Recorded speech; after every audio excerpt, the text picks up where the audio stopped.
All right. What is up, my peeps? Joshua Smith here with another GSDMode podcast interview. Every single week, I interview top real estate professionals, top entrepreneurs, and strip top badasses. They're out there dominating their space. And today, guys, we have another amazing, epic guest on the show. Actually, a repeat guest on the show. Good personal friend of mine, Phil Duke. Just to give you guys a quick backstory before we jump in. So he originally got licensed in 2006, but then these are his words, flunked out of the industry in 2008. Joined the Army and went back to college. Then re-entered the real estate industry back in 2015, started his own brokerage in 2018. Fast forward now till today, he's got 9 different locations in 6 different states. We'll get into all of that, how he's recruiting, all of that fun stuff. Went from producing, so being a producing agent, to out of production, then to out of day-to-day operations in 3.5 years. And again, we'll cover a lot of this ground, but really stoked and honored to have Phil Duke back on the podcast. Welcome back, brother. Yeah, man. I appreciate this. Yeah. And you mean so much to me. I tell people this all the time. I would not be where I'm at today if I never had met you. So I appreciate what you're doing. And I'm hoping I can give some value back to people the way that you've given value to me over the years. So yeah, no, it means a lot, man. It's been so odd because you and I met, 2016? So pretty early on in this journey. Yeah, like I reactivated my license in November of 2015, and I jumped into your 90-day boot camp program in January of 2016. So yeah, basically I knew going into it, I needed to find somebody that could show me the way. And, that has worked for me time after time after time, going through these different levels as well. And I've been able to still, be with you all these years as well. I still pay monthly to be in your alumni group because I get so much value even today from the stuff that you put out and having a good pulse of what's going on for myself and my agents. So yeah, it's been a great ride, man. I'm glad we're doing it together. So yeah, me too, man. And it's been so awesome, dude, just to be able to watch your growth and just watch how you've metamorphosized, over the years of, wanting to start their own team and, then the brokerage, but then now, the vision has changed so much, and again, all those things that we'll jump into, but just, I know we've had you on a couple times now, but those watching and listen may not have heard your past podcasts, or just to give a quick refresher. Kind of walk us through a little bit through your journey. So you jumped in 2006. Like, what then led you to not making it that first time around and quitting in 2008? Yeah. So, I had a great broker and a great mentor at that time. We're still very good friends today. She's still running a brokerage here in my town where I'm at today recording this. And she was real big on the Mike Ferry sales system and scripts and objection handlers and having a canned buyer presentation, having a canned listing presentation. And honestly, like, I just thought real estate was going to be easy, like most people do getting into it. And I had never done sales before. That was really foreign to me. But I came to the trainings, I did the stuff. But honestly, the only major difference was that I just wasn't as committed then. I was kind of like a young punk kid, didn't have a mortgage. I had never even bought a house at that point. I was so young. I was 19, almost 20 years old when I first got my license, and just didn't treat it like a job. And, I had a little bit of success. The market was real good 2006, then getting 2007 and 2008, it's when it really went downhill. And I wasn't committed to going out and learning the skills that was going to be required at that time to make it. So I got out, joined the Army. And people ask me all the time, like, did the Army thing help you? It probably has, along the way, the leadership training that you get and just seeing how a big, organization runs and all that kind of stuff. But really I would say the big difference from the first time I was in to the second time I was in was I was just a whole lot more coachable. I was a whole lot more hungry. When I was in the first time, I didn't listen to podcasts. I guess they were probably still a thing in 2006, 2007, 2008. I didn't do any of that. I didn't have a coach. I had my broker there, but honestly, I really wasn't committed to it. And so I think getting back into it in 2015, I just understood that lead generation, lead follow-up, setting appointments and doing appointments was like the bread and butter. And I knew that I wasn't really good at that, from the first go around. So what do I need to learn to do that? And then those same those same, lessons that I learned in generating buyer and seller leads translated over into recruiting agents. I mean, recruiting agents is nothing but lead gen. You're doing activities to generate a lead, to follow up on a lead, to set an appointment, to conduct appointment, to get somebody to sign and then turn into a closing. It is literally the exact same thing. And so when you realize that, like, that's a skill that if you learn it and you commit to it, and I wasn't very good at it in 2015, 2016 when I first got started back into it, but I knew that's what I needed to get good at. And if I could just get good at that one thing, it could pretty much solve anything. And then you get to running a brokerage, you realize, if I can just recruit enough agents in, I can fix every other problem that comes with having a bunch of agents. I can figure out how to, automate onboarding and get better at doing things in group settings and communicating with people at a higher level. And then you just kind of realize, like, this whole thing is just lead generation. It's just, what leads am I generating today? What activities am I doing to generate those leads? And then how can I perfect that funnel all the way from the activity down to, a closed transaction? So I wish there was a better answer, Josh, but no, that's the perfect answer. I think that's honestly it. Like, it's just, if you're committed to generating leads in this business, and it looks a lot different. There's a lot of different ways to do it today than even 5 years ago, with all the YouTube and Reels and video marketing and all the stuff out there today. If you can just master generating and converting leads into sales, you can dominate every level of this business. And I'm starting to learn, like, even in other businesses outside of real estate, that's the thing as well. So yeah, I think that was just having more of a commitment, having a coach, as I started growing my brokerage and then, multiple locations and stuff, you just continuing to find mentors that have done what you've done and just being coachable. You can literally take years off of your life and save yourself hundreds of thousands of dollars by paying for a coach, going to a seminar, buying a book. So it's the same thing. And so that's what's intriguing about it today is, how many times can we do this? How big can we really make it? And how big can we grow it compared to what the original little small vision was? It's kind of laughable looking back at it now, but yeah. I love it. Well, it's much easier to figure out what to do than it is to figure out what not to do. And it's like that 06 through 08 timeframe gave you a great sample size of enough time of, okay, well, now I know what doesn't work. Right. Now let me transition into what works. So now you're more committed, willing to be more consistent. But then you realize that, hey, man, I got to master this sales thing, right? The lead gen, lead funnel, and the whole sales funnel, when it comes to that. Now, things take time, and Malcolm Gladwell talks about the 10,000 hour rule, how it just can take 10,000 hours to go out there and master, a thing. Did it take 2015 on? Because obviously you got good at it. Because in order to go from individual agent to brokerage owner to, you've gotten great at that thing. Was it the 10,000 hours that you needed, just a repetition? Or was it a combination of maybe that, and just figuring out the right strategy for you as well? Yeah, I think it was definitely a combination of that. And I would say, when you're new into the business, you're just happy to have anybody that wants you to be their agent, whether it's a buyer or a seller. And I would say, to me, I'm more of a pain guy. Like, I make decisions when I'm feeling pain. I'm not really like a pleasure, pain versus pleasure. I'm much more on the pain side of things. So, so then I start taking listings, I'm starting to get good on the phone, talking to for sale by owners, did your mega open house strategy, did a free open house for them. And 2 or 3 weeks later, they'd list with me. And then I just kind of started realizing, and I had a coach at that time, and we were just kind of breaking down, like, how much time I was spending with my buyer sales versus how much I was spending on the listing side. And I was a really good listing agent, even, fairly early into it in 2016.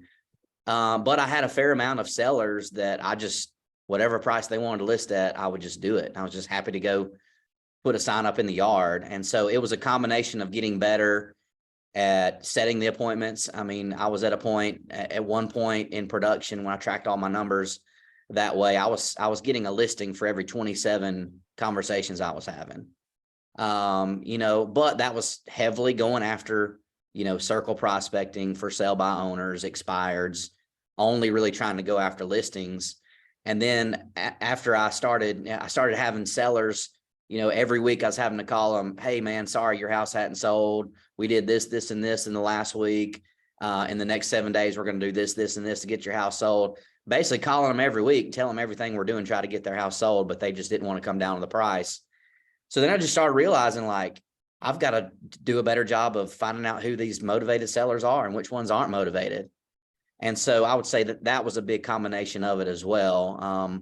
My first handful of listings, I think I listed like 10, and like 2 of them out of 10 sold. So I was getting listings and getting signs in the yard, and there was some momentum that came from that. It wasn't all a wash, but then, I'd say probably 6 or 8 months into it, I started realizing, like, okay, like, yeah, I'm getting the listings, but they're not turning into sales for me.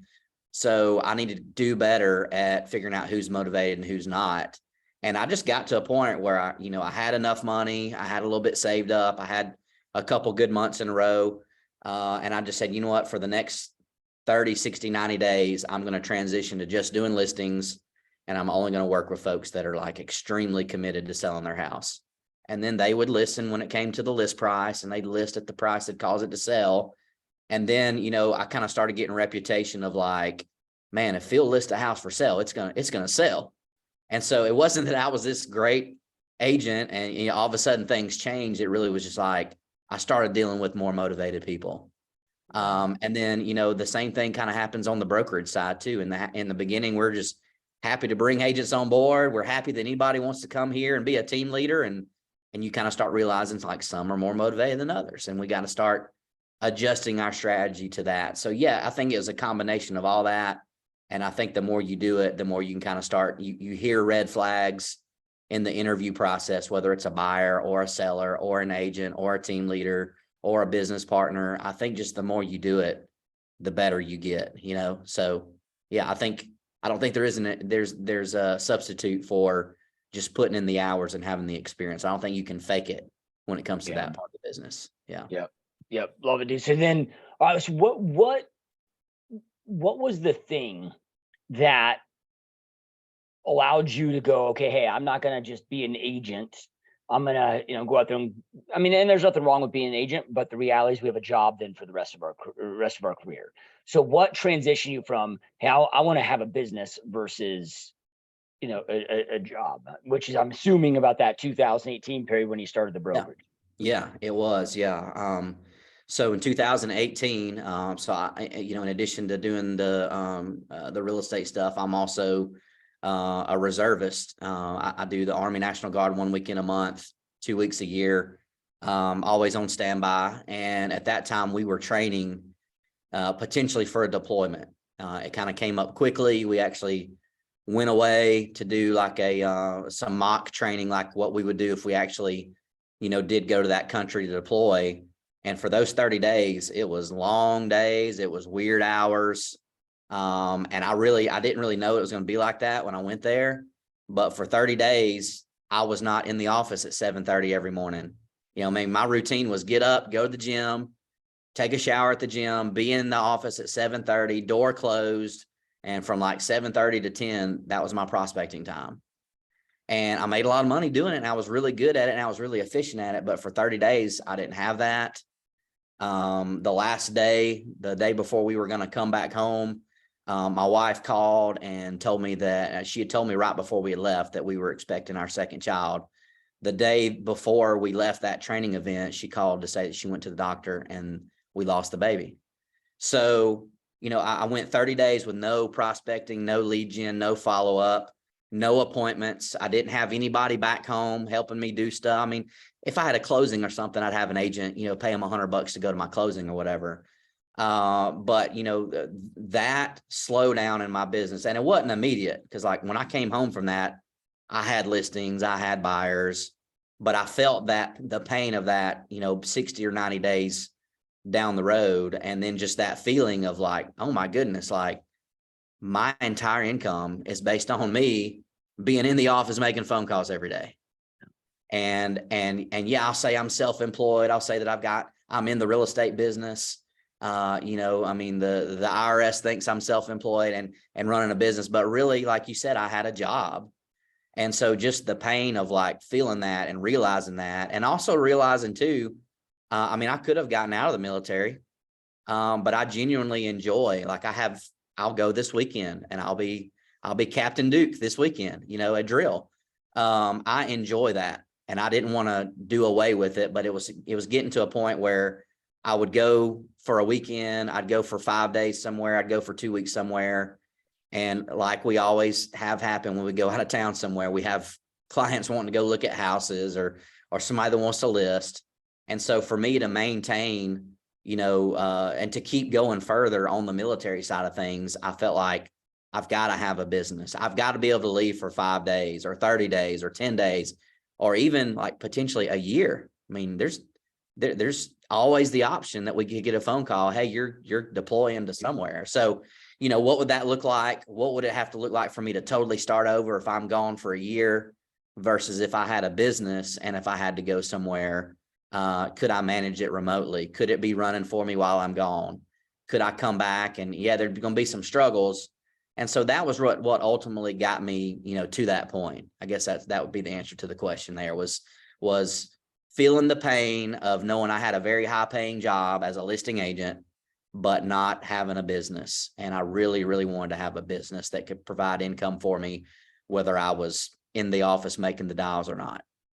Yeah, I mean, I can't tell you how many, you know, days off or even I never really took a mini vacation when I was in production, you know, like our full vacation. It'd be like mini sprints, you know, just because it didn't allow me to do so, you know. Yeah. But how, like, dude, I've had, you know, so many holidays, Christmases, you know, that just got pulled away, and that just, you know, and it's self-inflicted, it's my fault, you know, but that just got wrecked from those, you know. And again, you have a job, you don't have a business. So you made that trip. Well, let me ask you this, dude.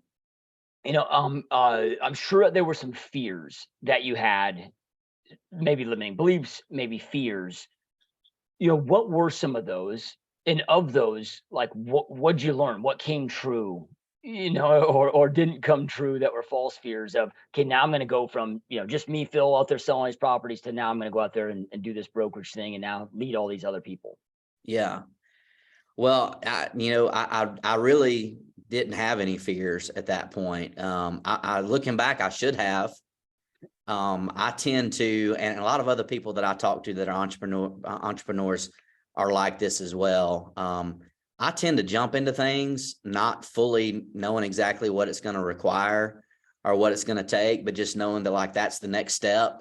And I kind of like get my teeth kicked in for a little bit until I start figuring it out. So to me, it wasn't until about a year and a half into it that I really was like, man, I really didn't plan this out very well. Like, yeah, I've got this thing open.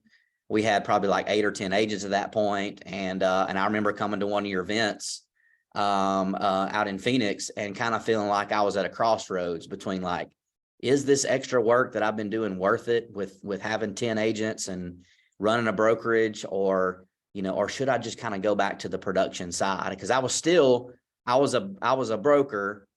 Qualifying broker is the term in Alabama. So I was the person over all the agents in the office, but I was still very much a producer. So I was a producer that just happened to have a broker license. I was not really running it like a business, was not really trying to go that route. And honestly, I really kind of felt like I was failing. I had 10 agents and, you know, 3 of them were probably pretty good.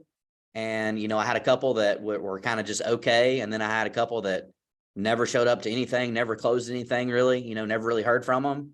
And I really kind of felt like, man, like I'm just not doing very good at this thing. Like, how do I get these other people that aren't producing to do more? And even my really good agents at that point, how do I get them doing more? And that's when I kind of started realizing like, that's about what the numbers are for running a team and running a brokerage. You know, if you got 3 out of 10 that are doing good, you're doing pretty good as a broker. And so then it was like, okay, well, I just need more agents. You know, more agents equals more closings.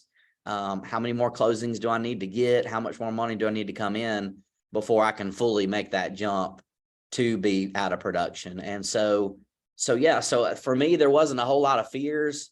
There probably should have been. And it did cause some pain, and it did cause a lot of extra work trying to like rebuild it the right way. But I just tend to kind of jump into things and like, I'm just going to figure it out as I go. and I'm going to learn what works and what doesn't work. And then 3 months into it, 6 months into it, a year into it, then I can fully kind of like reassess, is this thing really working the way I thought it would or not? So yeah, so I don't know if that's good or bad, but that's just how I tend to go. Even in other stuff I'm working on today, I don't, as we're trying to find, people to partner with on opening up more offices, I have a plan right now. It's working okay, but is it the best way? I don't know, but I'm kind of figuring it out as I go. And there's value to going through that. Right. So I think that those lessons that I've gone through and, running the brokerage the wrong way and being, maybe having the wrong culture for a part of that, I feel like have brought me out the other side. And now as we're opening up more offices, we're able to avoid those things as we're opening up these new locations. So yeah, probably should have been some fears, but I didn't really think it through, to be honest. It was like, just, this is the next step. So let's just do it and figure it out as we go. Yep. Yeah. No, that's awesome, dude. So then, and the student appears when the teacher's ready, right? So that's right.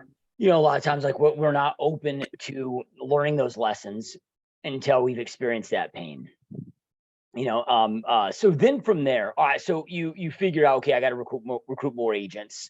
Your mindset shifts to, okay, now I'm going to go out there and dominate my area, dominate my town.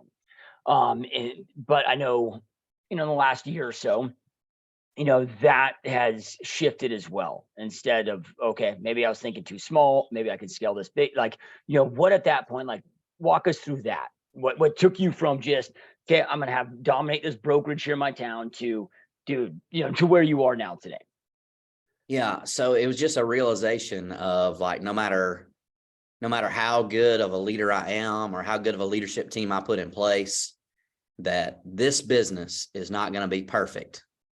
And so, right now we're like number 2 in agent count in our little small MLS area. Will we ever be number 1? I don't know. But it was just a realization of, if I spend the next 2 years, 3 years, 5 years, and I do become the number 1 brokerage in my small MLS area, would that really give me the kind of life that I want it to look like? Like, I had to get some clarity there. And then, the extra effort that it would take to do that, is that actually the best path forward? Or could we go to the next MLS area over and, open up an office there in a much bigger town?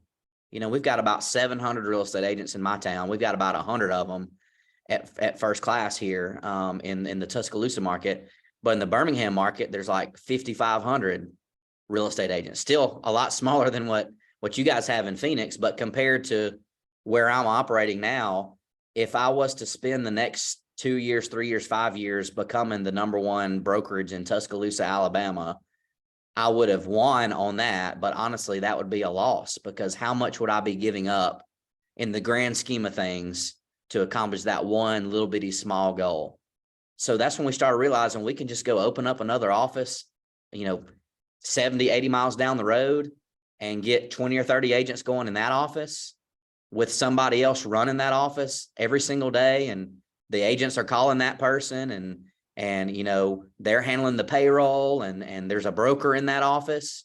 And it takes maybe an hour of my time a week to do a coaching call with that person to just remind them of why we're doing things the way we're doing, to help them course correct and pivot as they're running that thing. And so that's when the light bulb really went off of, I could have 100 of those kind of offices. Maybe 100 is a little bit much, but could realistically have 20, 30, 40, 50 where somebody else is local, boots on the ground, supporting the agents, coaching the agents, training the agents, recruiting the agents, handling the admin, using our, outsourcing, resources that we have, whether that's closing coordination and bookkeeping and onboarding and training and all those kind of things.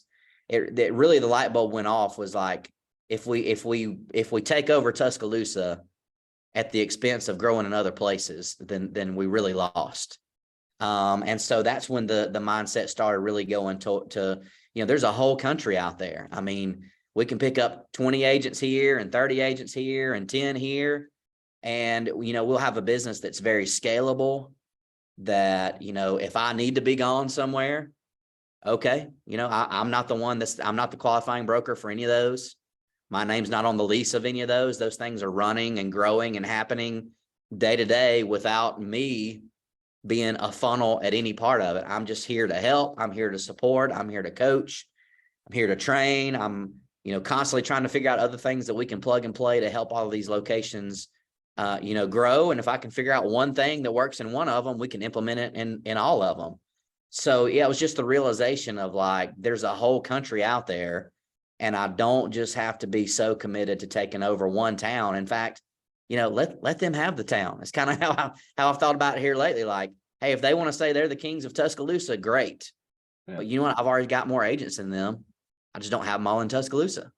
Yeah. So it was just, there's a much, much bigger, much more scalable version of this business that I'm running. And those lessons that we've learned along the way, from being a buyer agent to a listing agent to running a team to running an office to, all that kind of stuff. Now, those are things that we've been able to scale and offer to people when we go and open up a location somewhere. So it was a big, big mindset shift over the last 12 months or so. Yeah. One of the longest business lessons that took me to learn was the power of true leverage. Because at the end of the day, it's not like, Warren Buffett really works that many more hours or works that much faster or works that much harder than me. I mean, maybe, but even if he is working harder and, there's only 24 hours in a day. So how does a dude like that multiply his net worth to, so many magnitudes of size, versus mine? Is he understands leverage, and this is now a leverage piece that allows you to grow and scale at a faster pace. And if you get that leverage quotient right, holy crap, dude, it's like a rocket ship. Yeah. I mean, because I don't feel like I could have run 2 offices at the same time the way that we were doing it before. But now that we have leaders in place, and I'm not having to go, and this is another thought too, was I could easily drive from Tuscaloosa to Birmingham. My dad did it for years, working in the home health industry. Just made that drive for years because there was more opportunities in that bigger town. So he worked there, get up early, hit the road, work for the day, come home. I could have easily done that, but again, like, is that really what I want my life to look like? I mean, my dad was, leaving before, as we were getting ready in the morning, he's hitting the road. He's not getting home until, after supper time. And so then it was just like, what do I really want business to look like? And I've always given up some profit for the sake of scalability in every step of the way. And I think most people who are running a big business, have gone that way as well. And so it was really just like, what do I really want life to look like? Could I go and start an office in Birmingham, Alabama, and grow it to 20 or 30 or 40 agents, and then put a manager in place, and then go do it at the next town and do that 20, 30, 40 agents? Yeah, I could. But once again, I'm creating a job for myself instead of having a business. And, if I've got to be the one every day in Birmingham recruiting agents and training agents, if I don't feel like going to Birmingham that day, it doesn't happen. If I get tired of making the drive, it doesn't happen. And so just, having a more scalable model is just the direction that we chose to go. And it seems to be, kind of trending, in a positive direction on that. So yeah, it's fun. It's a lot of fun too. Yeah. Yeah. One of my favorite quotes from Andrew Carnegie is, hey, I'd rather make 1% off 100 men's efforts than 100% off my efforts. And like you mentioned, okay, yeah, the margins are smaller, okay, but you have no capacity from scale. Like my guess is you're probably working no more, if not far less, but no more hours than you were when you were just Phil Duke grinding out on the phones, listing those properties by yourself. But there you had a massive capacity. Now you don't, and probably a lot more profitable as well. Yeah. I mean, I'm making less per transaction than I've ever made in any point in my career, but I'm actually making more money and working less hours. And because it's not dependent on what I'm doing, we can continue to grow this thing and grow this thing and grow this thing. So if you're a great agent out there and you can do 100 transactions a year, I never could when I was producing. About 60 was about the most I felt like I could handle without, getting sloppy and letting things slide. But even if you were able to go from 60 transactions to 100, you will reach a point where you really you can't eke out any more production. So when you have a business that can continue to grow and continue to grow and continue to grow, because it's not dependent on you doing the job every day, like you said, 1% off of 100 people's efforts is way better than 100% off of just your efforts. So yeah, that's the model that we have. And, we've proven that it works right now. So it's a very interesting times to be in the real estate business, to be able to cross state lines. And, I have a little referral brokerage that I still keep open right now. Outside of that, I don't even really need a real estate license anymore for what I'm doing. I could really just refer it out and, keep my YouTube channel going and have leads coming in from that and just send those out to agents in one of our brokerages and, just accept referral fees. I guess at that point I would need a license for that. But, today I don't even have to be part of the MLS, don't have to be part of the NAR, because all that stuff is being handled outside of me. So it's, for the first time in my life, in my business life, I feel like I have a business. Yeah. Now, do I still work? Yes. Am I still trying to work on things and grow things? Yes. But if I wanted to, I could ride off into the sunset and still have money coming in. And I've never been able to do that before at any point in my life. Yeah. And I'm sure that alleviates a lot of stress as well, because the reality is, dude, you're still part of the Army. Yep. All this crazy stuff going on with these wars. Like, hey, you never know what that looks like. Like your family's taken care of even now if you have to go away for a year. Yeah. Yeah. And my business should at least maintain, if not grow, while I'm gone for that, if I have to, but also without going into that scenario of being gone, I'm here, but now I'm totally freed up to continue growing the real estate business, finding more locations, finding more people to partner with.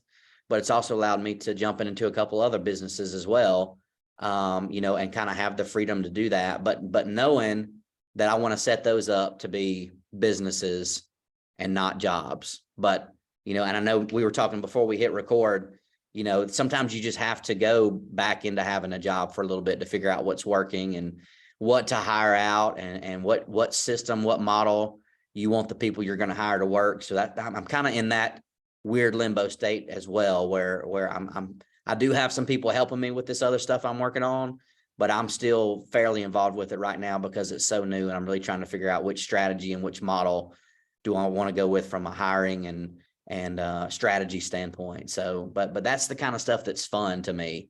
I genuinely enjoy it, and I can do it when I want to, as much or as little as I want to at this point as well. Yeah. So, to go out there and create a true business, and people might have resistance to this, but the reality is, man, a true business should run and operate and grow without your involvement. So then from there, it comes to a point of like operating from that mentality of, okay, I'm always like, my job at the highest level, then if I want to create a business, is to be strategically firing and removing myself from every role. So as you're going through that, it's like, okay, what's the highest and best use of my time? Okay, what can I delegate out? That's not a good use of my time. So that might go from agent to hiring your first, admin doing paperwork. And then eventually it's okay, now I'm going to hire agents. Maybe you're still in production, but then it's, developing your leadership team all the way through eventually bringing on that CEO, where now you're like, and if it's a private company and small enough, maybe you don't have a board members, but maybe you are the only active board member, but it's like you are completely out of day-to-day operations. In order to do that, and this leads me into, you supplied me with a couple points that you wanted to talk about here on today's podcast, but one of the things that you mentioned here, who, not how, and that who becomes extremely important, as you're building, to where you have a true business. So you mentioned that you want to talk about who, not how. Like, what does that mean to you, and how has that been powerful for you? Yeah. So I think the old, like when I was just getting back into production and started having success as a real estate agent, I would consume one of these podcasts or a coaching call or something. And it was like, okay, what can I take away from this that I can start immediately putting into action? Today it's turned into, okay, I'm doing this podcast, I'm listening to this book, I'm going to this seminar, I'm on this coaching call. Who do I need to, put over this new thing that we're going to try? So like I can remember, as an agent, like just consuming ideas for how to generate buyer and sellers, like, oh man, like, yeah, Josh has got that expired letter. That's great. Let's send it out every 21 days. All right, got it. Added that to my plate. Oh man, mega open houses. Okay, that sounds great. Let me add that to my plate.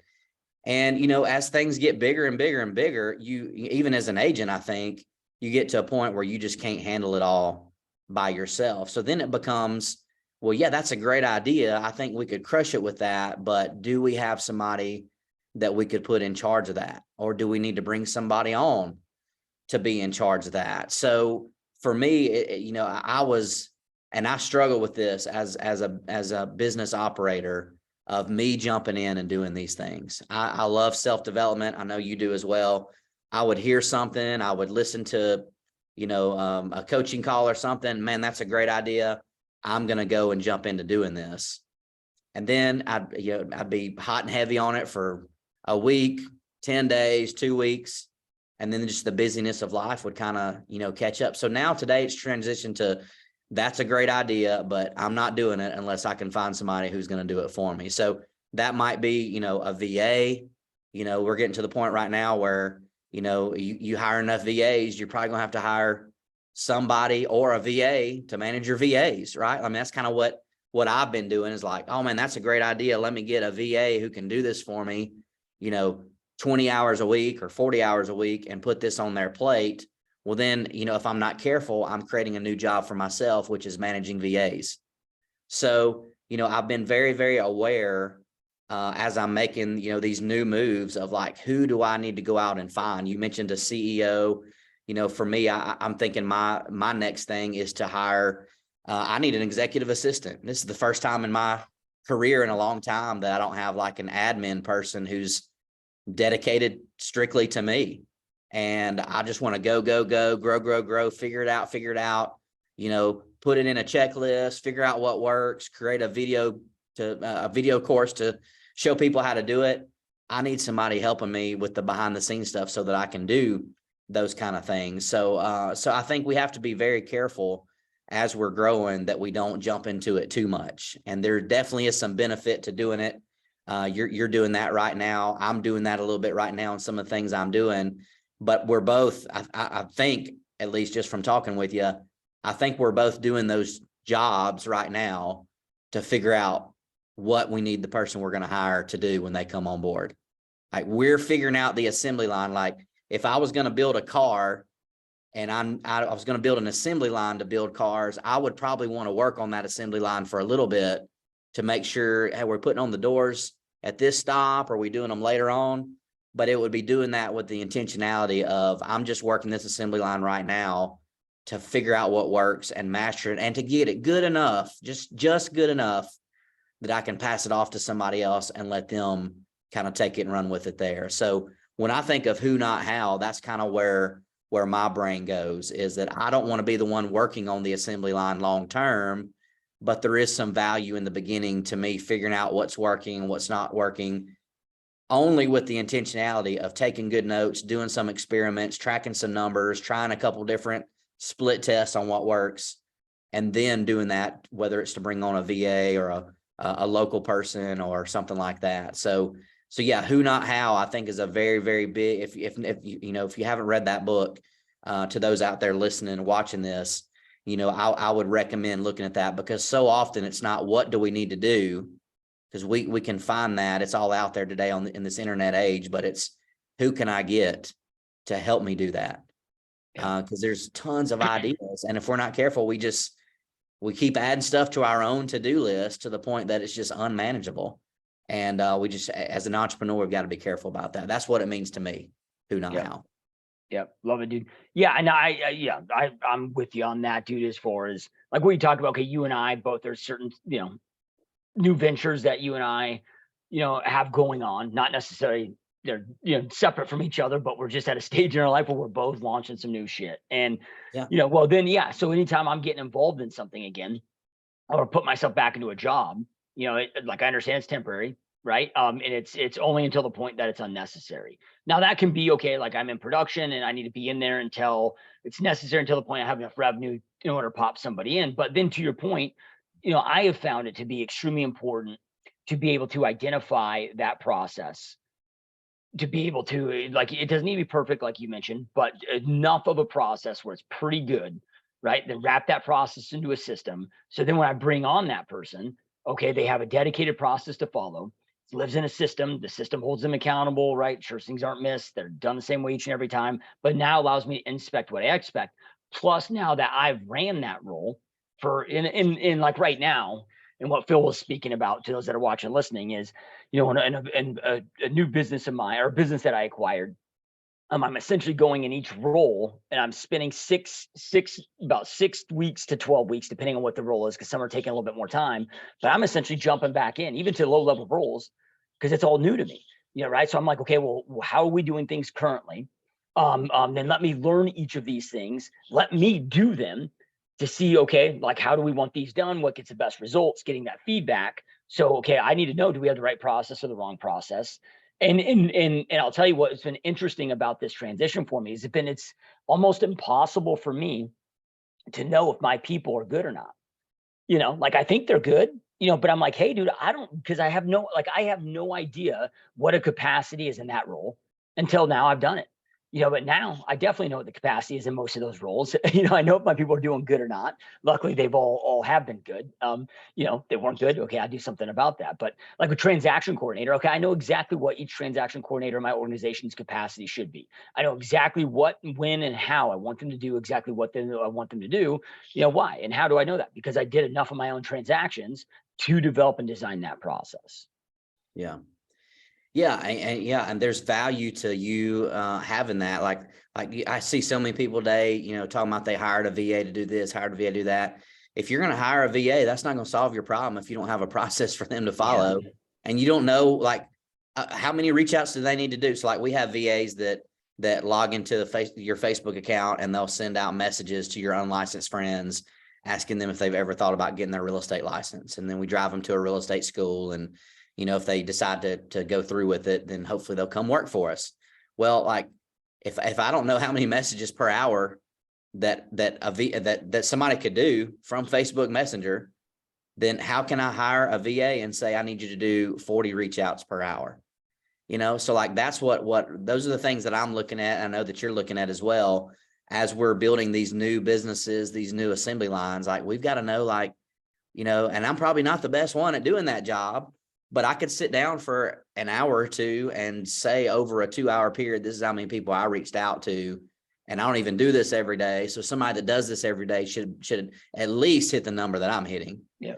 And it's the same way with recruiting agents. It's the same way with buyers and sellers. It's just hard to do that unless you know what the benchmark is. So there is certainly some value in the beginning to figuring out every aspect of that business, building it out, building out a checklist, building out a workflow, building out a course so that you know exactly what that job is and what the numbers should be. And then you can inspect, what you expect on that. So yeah, that's kind of where I'm at right now in a couple different things right now too. Some of them are a little bit further along than others, but that's the intentionality for me, is if I'm going to jump into a job for a little bit, it is just going to be for a little bit.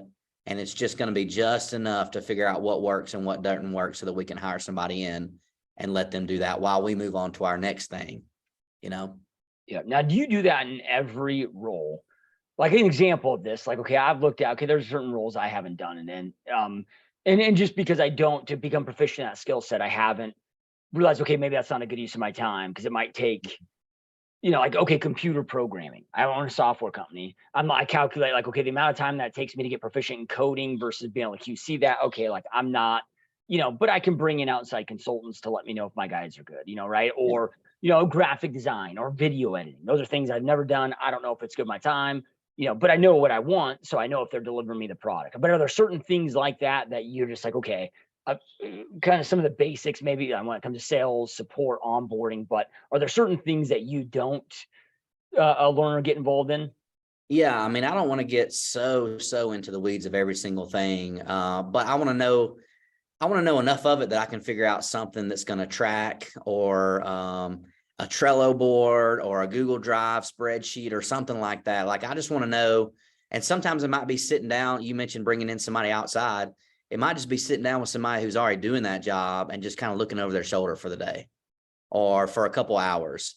So yeah, you don't have to get down into the weeds for every single one. But for me, like the important jobs, which is usually more of like the sales and the marketing type stuff, I want to definitely know, like, how many reach outs do we need to do to get one person to buy an online course to go through the real estate school? Because that's how we're making our money and providing it for free is we have an affiliate link with an online school, and the VA is just sending out the link to that school, and we make our money back that way to cover the cost of the VA. So those, when it comes to the numbers, when it comes to the profitability of it, then yeah, I definitely want to know for sure how many of those we got to do. But yeah, not everything down to that. And I don't have a whole lot of highly technical stuff like that. I mean, most of the stuff that I do and that I'm working on right now is simple enough that a virtual assistant could handle it for the most part. Very few things right now that I'm doing that aren't just like manual data entry or, take this video and turn it into 5 TikToks or whatever, stuff like that. So, but yeah, I would say, finding outside help would also be included in that who, not how as well, Yep. Yeah. Yep. So then talk to us about this whole recruiting strategy, because recruiting agent, and you said it earlier. So if anybody's watching, listens, that doesn't have a brokerage or team that's not recruiting agents, like this, it could all be stuff that can be deployed one way, shape, form, or fashion, recruiting buyers and sellers, I'm guessing as well, because it's all the same damn thing. Yeah. But then, also, hopefully everybody gets to that point where, I truly believe that everybody should have a team or a brokerage. A lot of people have limiting beliefs of like, well, I don't want the headache. Well, you have more headaches as a single agent than you ever will starting a team or a brokerage if you know what you're doing, right? So yeah, take some due diligence. If I go out there and try to flip a house and I have no idea what the hell I'm doing, okay, I'm going to have a lot of headaches. But if I take the time to know what I'm doing, okay, well then I can eliminate a lot of those headaches. So talk to us. So you obviously crush it with recruiting. You've been able to expand this to 9 different locations, 6 different states. You can only do that by recruiting agents, agent count, and so forth, right? So you mentioned that, okay, you guys are reaching out to Facebook, unlicensed Facebook contacts, and then trying to see if they have interest. Walk us through the strategy. Yeah. So, the strategy is real simple. And, every office that we've opened, that's grown to a substantial, agent count number, we've all done it through recruiting unlicensed people into the business. Maybe that's just limiting beliefs of that person who's running that location, not feeling like they have what an experienced agent would want. So maybe it's just easier to reach out to people and go after newly licensed people. But it's just worked for us. And we just became almost like an assembly line of getting people into the course, through the course, into the business, and into production. And so we just mastered that to the point that even locally, we have other brokerages in our town that they don't take new licensees, but they'll send them over to us because they know we do a good job with it. So as we started, open up other locations, I started noticing that some of our offices were just taking a little while longer than I would have liked to get them into recruiting and growing. And you mentioned, not wanting to jump into having a team. I would say, and I would argue this with anybody, I think even having a small team or a small brokerage is way harder than having a big brokerage. If you can get to 15 or 20 agents, that's when you're getting to the point where you can probably bring in some people to help you, whether that's an admin, whether that's a manager, whether it's a managing broker or qualifying broker, whatever your state is. But staying in that 5 to 10 to 15 agent kind of count range is really, you're very vulnerable in that stage too, because you have enough money coming in from those agents that you're kind of making some extra money, but probably not quite enough for you to fully jump out of production. But then if things don't go good, your 5 agents can go down to 2 agents real quick if 3 of them get mad or decide to do their own thing. So really just started thinking, well, how can we fix that? And so, then we just started hiring a VA to go in 1 hour a day into our franchisees, our business partners, Facebook account, and just sending real simple message. And I'll give everybody on here the script. We just go to their Facebook account. We can do about 40 messages an hour, 1 hour a day for each business partner location that we have. So about 200 messages a week to your personal Facebook friends. And it just says, have you ever thought about getting your real estate license? I think you would crush it, ... And then there's a couple follow-up things. If they ask about, which package to go with, we have a little copy paste that the VAs can copy and paste, but it's all just designed just to get the conversation started. And then the person running that location will be able to see those messages and then can kind of jump in from there. So it was just, and I understand, like when you're opening up a brokerage, you're making decisions that you've never made before. It's kind of like flipping a house for the first time. Man, I didn't think I was gonna have to make decisions on which kind of faucets to buy, but here I am, which kind of doorknobs to get. So when you open up a brokerage or even a team, you're having to make a ton of decisions: branding, marketing, signage, business license, fire extinguisher. Like, we have to have a fire extinguisher on the wall. I didn't know that until I opened up my own brokerage. So you're doing all that, and if you're not careful, you can do everything but recruiting.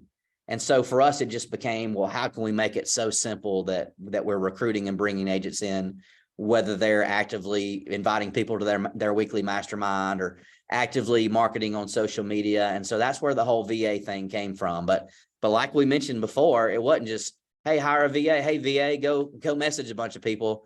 It is extremely templated out, exactly what they say. And they even go after licensed agents as well. And that's templated out as well. But we were able to do that because we had an affiliate membership with an online course, and we make more money per month off of the course sales than what it costs us to hire the VA. The problem is, if you've never hired a VA before, number one, like, you're probably gonna have a hard time finding a VA to do just 1 or 2 hours a day for you. You might have to share with somebody else, and then you're gonna have to train that person. So we just thought, hey, we figured this out. This is what's worked for us. I've proven that it works at my location. And so when we open up a new office somewhere, we'll give that to them totally free for at least the first couple months, just to get that momentum in recruiting going. And then by the time that's going, those new agents that are coming in, they're having their first sales, and we're posting about that on social media.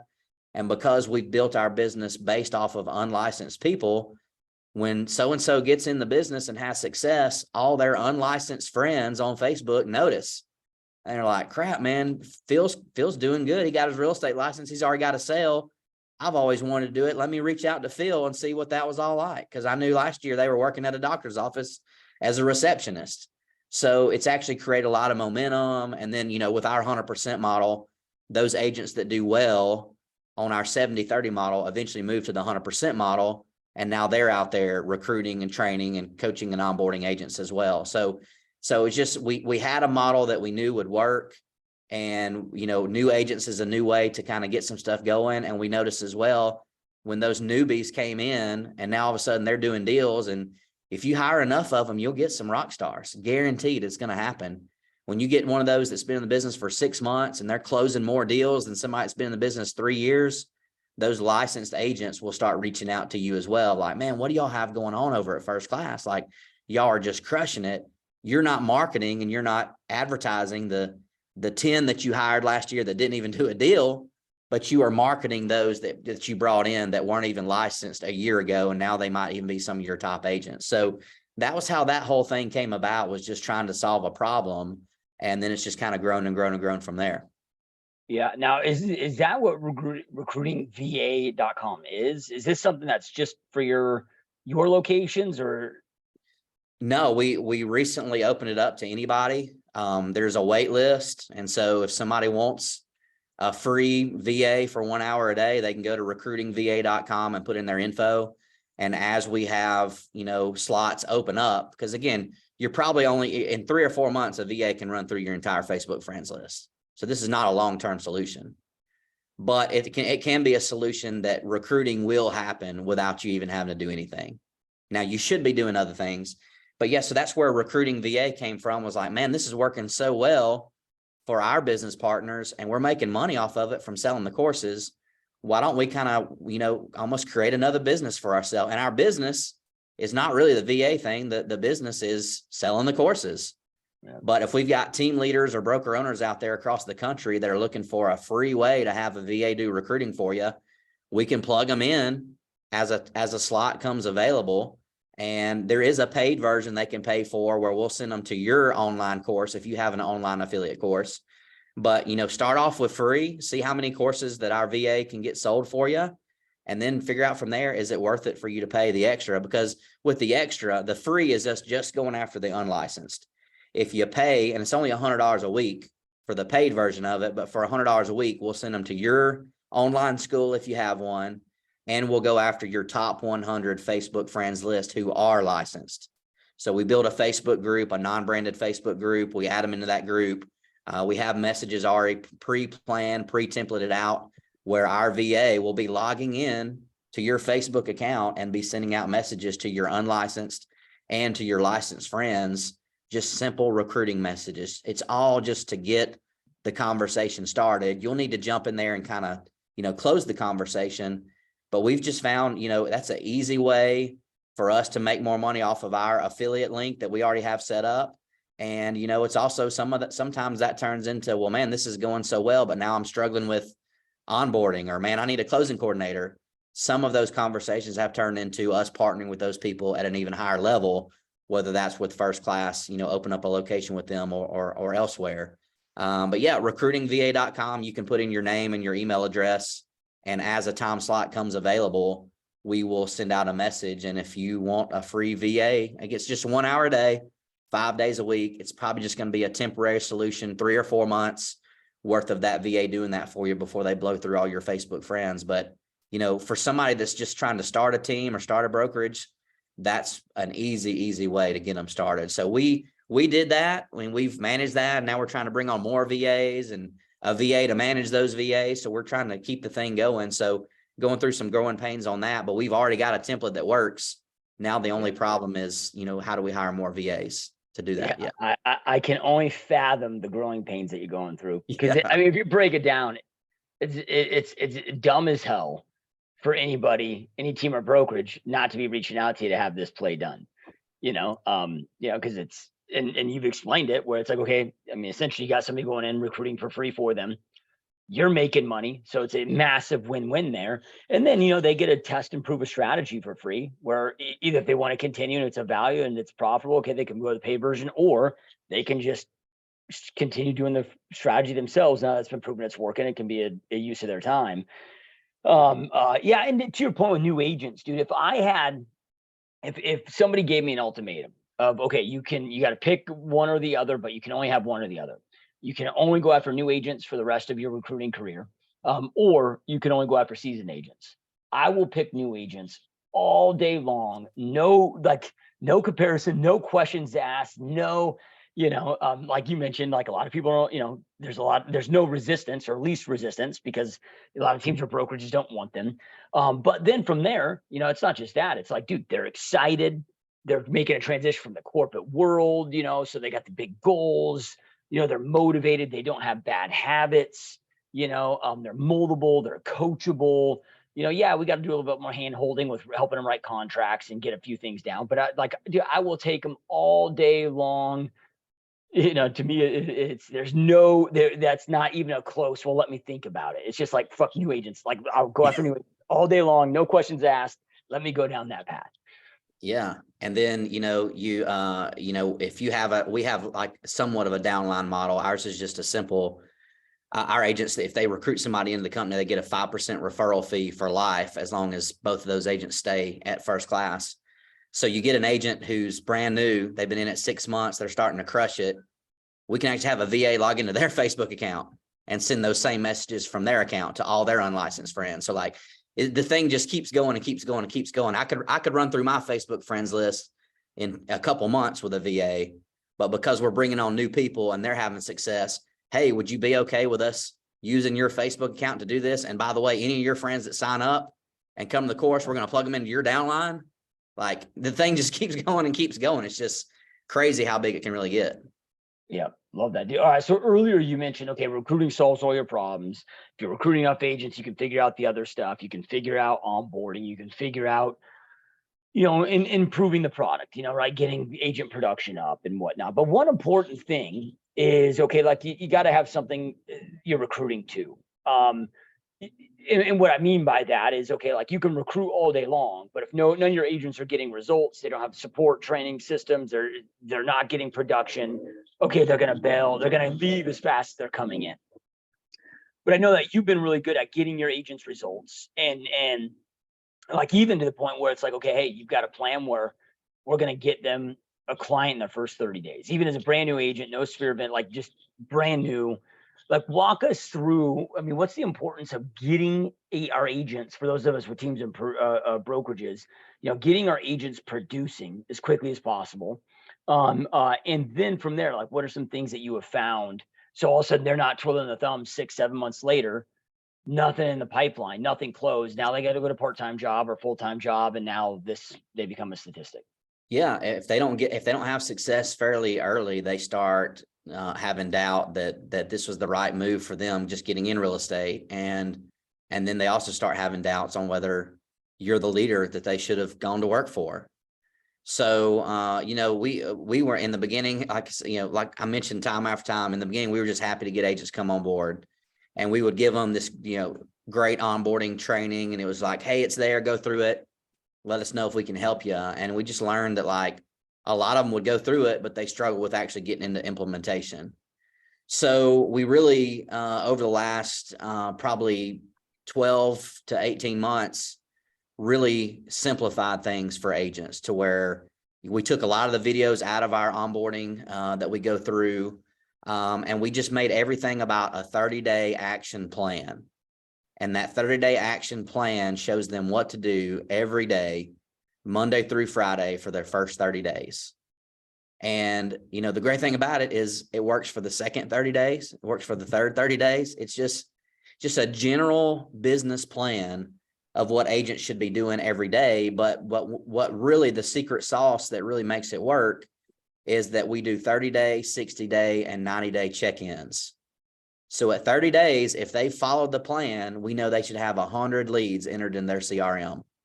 So if we have that 30-day meeting with them and we pull up their CRM and they've got 27 leads in there, we know they hadn't been following the plan, even if they say they have.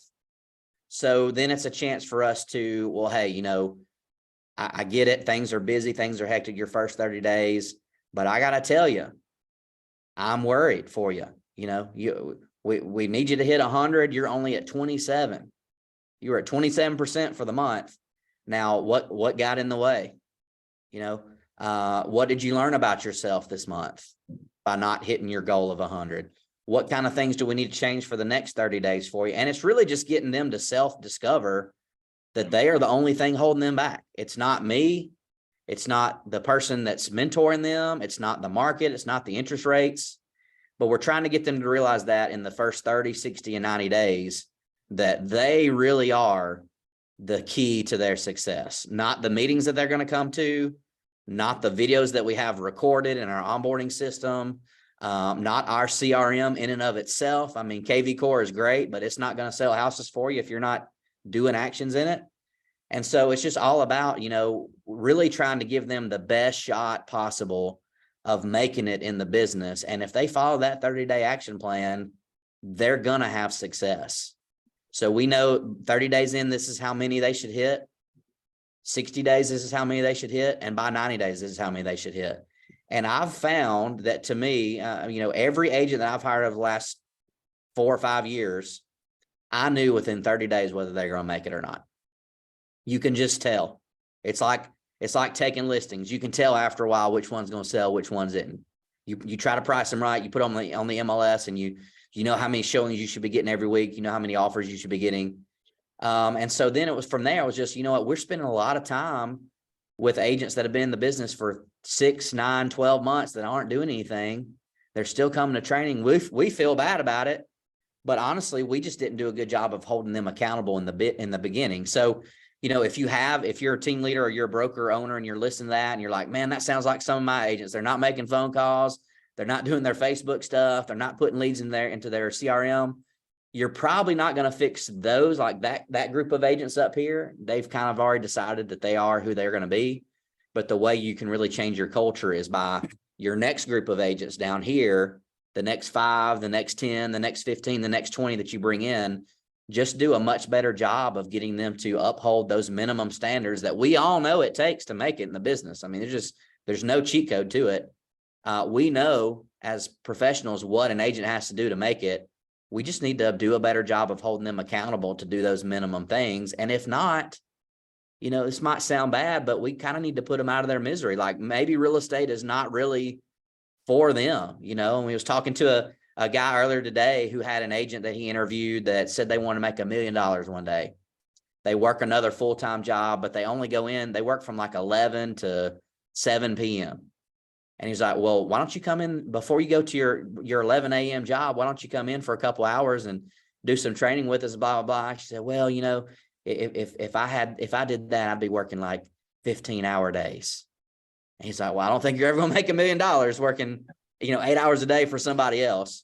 So, but they don't know that. And it's up to us as leaders to hold them accountable. And if you've got agents that aren't making calls, that aren't putting stuff in the CRM, that aren't showing up to training, to some extent, you've got to own the fact that you allowed that to happen and then figure out what you're going to do about it. So, it's just like the VA thing, if we want agents to get into production quickly, we want our new offices that we open to start recruiting quickly. So the faster we can get them there, we know what works. I know, Josh, I know you can show an agent what to do to be successful for their first 90 days in the business, but really we're using that to see, is this person going to actually do it or not?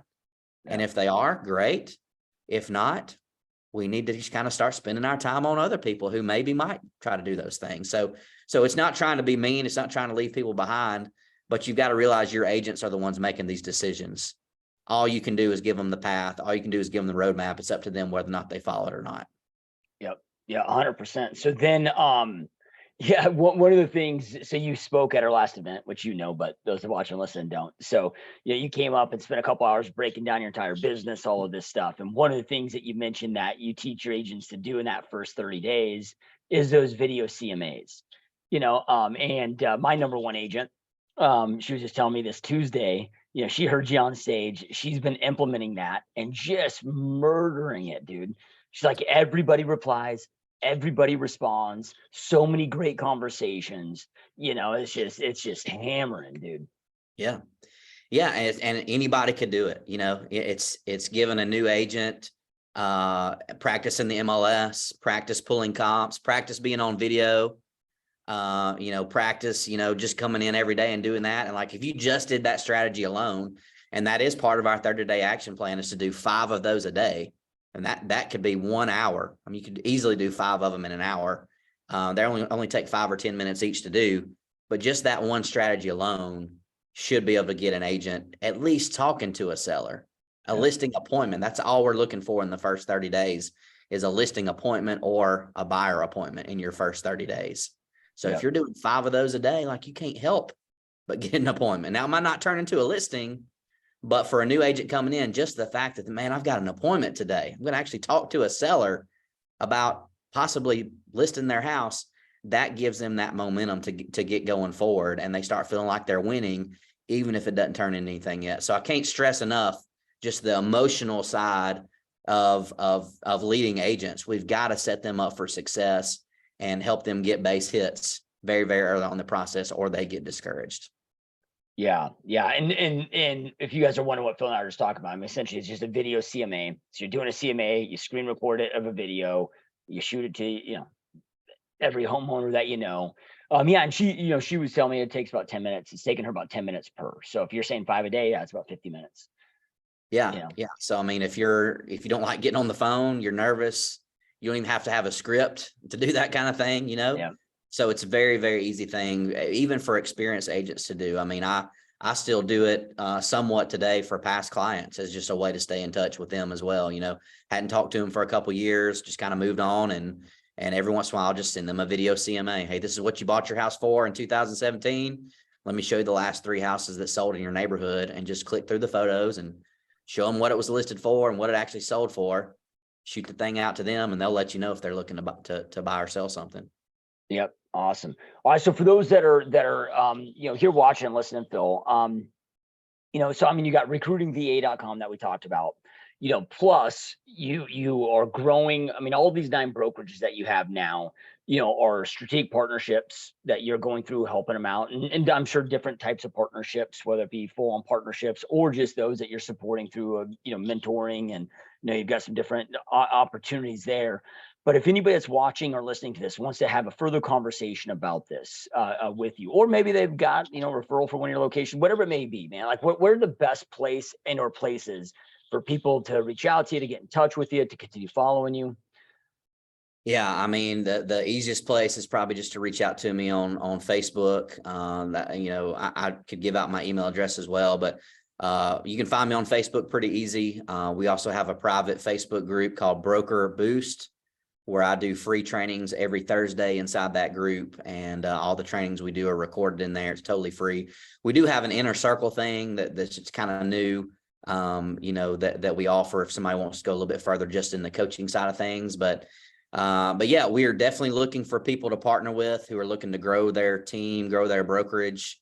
We can provide all the back office admin support personnel that you would need if you had 50 agents from day one, even if you just have one agent, which is yourself.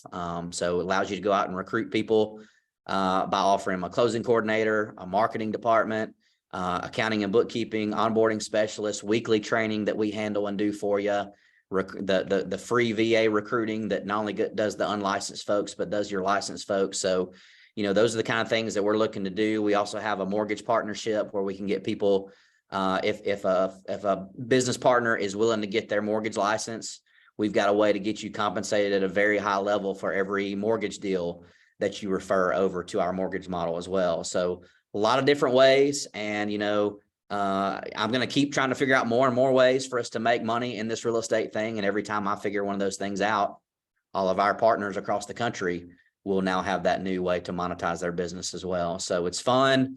I'm willing to help. Even if you just have a quick question, you're not looking to do a partnership, but just have a question about something that we talked about today, want to hop on a video chat and go further, I'm always open for that. I'm a big fan of contributing, and I've had people contribute and help me along the way. So I'm always open to do that as well. Yeah, no, that's awesome. And what I love about your model with these partnerships is, it may be not the partnerships that a lot of people are thinking of, because there's so many different expansion teams and different types of partnerships. But like how you've set it up, like, okay, if I wanted to partner with you, okay, you could provide all the back end stuff that you just told me you provide to free up my time, so I can just have all the support that I need, but I can focus my time on recruiting and training agents and not get bogged down with all the other bullshit all the other bullshit stuff that a lot of team agents and broker owners get bogged down with. But at the same time though, too, I still own the company. Yep. It's not like, okay, I'm just working for you and it's a profit share system where I get like where it's more of a manager role and we just use the word partnership to say we're partnering. But no, it's like I still own the company. Yeah. So I'm building the sellable asset. So it's such a brilliant, thing that you've done and that you created with these partnerships, dude. I mean, it's such win-win with everything, just like the recruiting VA. Like you're just really focused on, okay, what are strategies that we can all win with? Yeah, I mean, I prefer to have it to where they own 100% of the organization, and we can make our money just on the mortgage side of things. I mean, there's just so many ways to do it.